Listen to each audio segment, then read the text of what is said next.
to the newcomer and sponsorship in Nicotine Anonymous. This pamphlet was written and narrated by members of Nicotine Anonymous. Welcome. It doesn't matter in what form you have used nicotine or how many times you may have tried to quit. If you have a desire to live nicotine-free, you are welcome to here. We have found that as we attend meetings regularly, we come to believe in the shared experience of our fellow members. Sharing together creates hope and helps us to keep an open mind. We suggest attending a number of meetings to discover for yourself how the caring support of others and the daily practice of Nicotine Anonymous principles has helped us experience the gift of freedom from nicotine. Deciding to stop using nicotine. Most of us smoked cigarettes. It is the most efficient way to get nicotine to our brain, through our lungs. There are other means of getting nicotine, such as cigars, pipes, dipping, and chewing. Then there are the withdrawal aids, inhalers, the patch, and gum. The common element in all of these is nicotine. Each of us had our reasons for using nicotine, even if only to temporarily relieve the continuous craving. Many of us have used nicotine to lessen physical and emotional pain. Now that you have made a decision to stop using nicotine, you might feel some anxiety as you begin this process. For many of us, early recovery was difficult.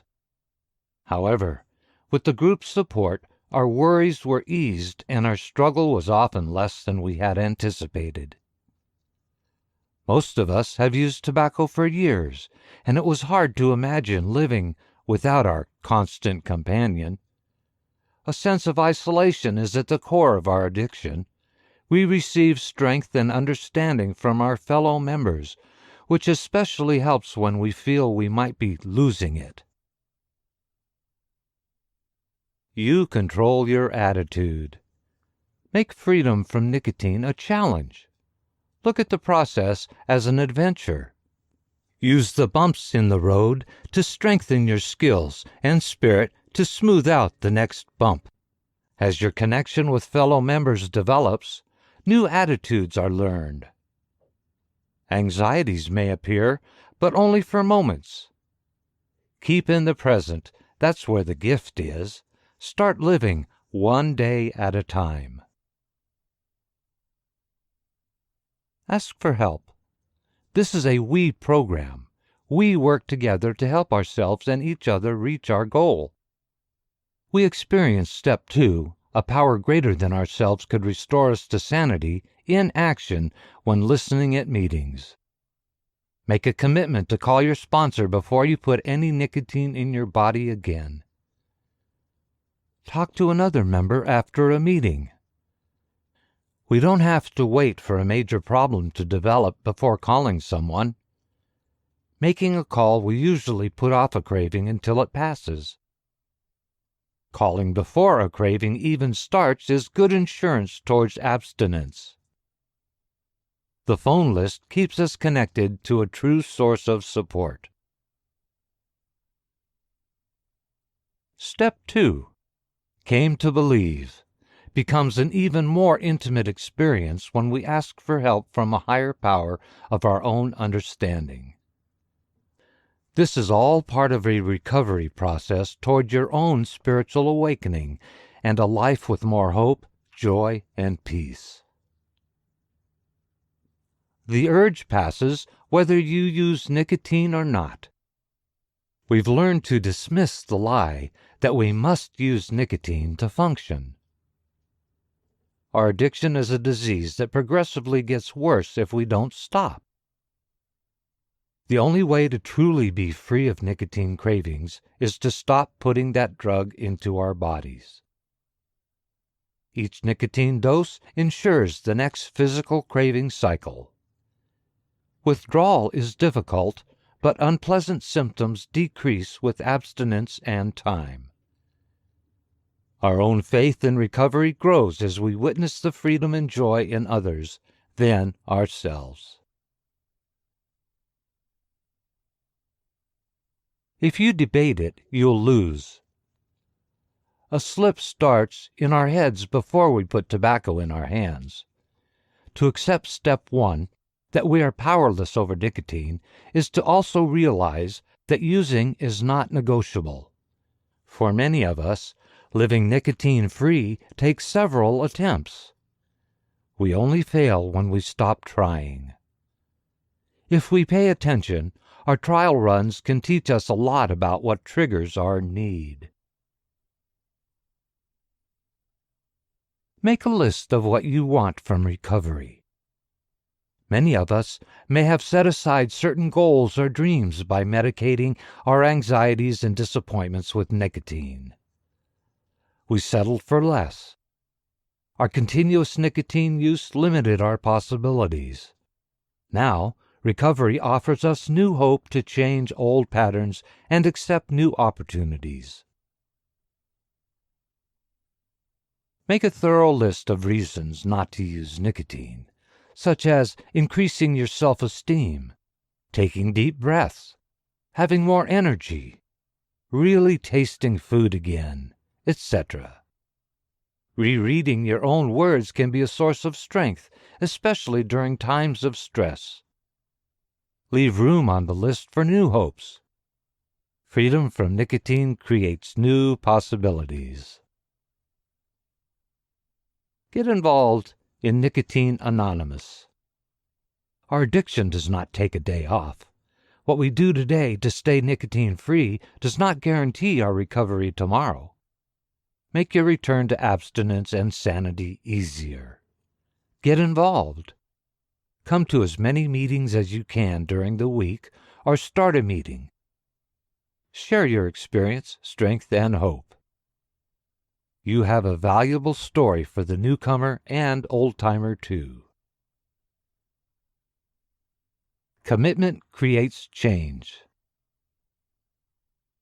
Be of service to the group or another member.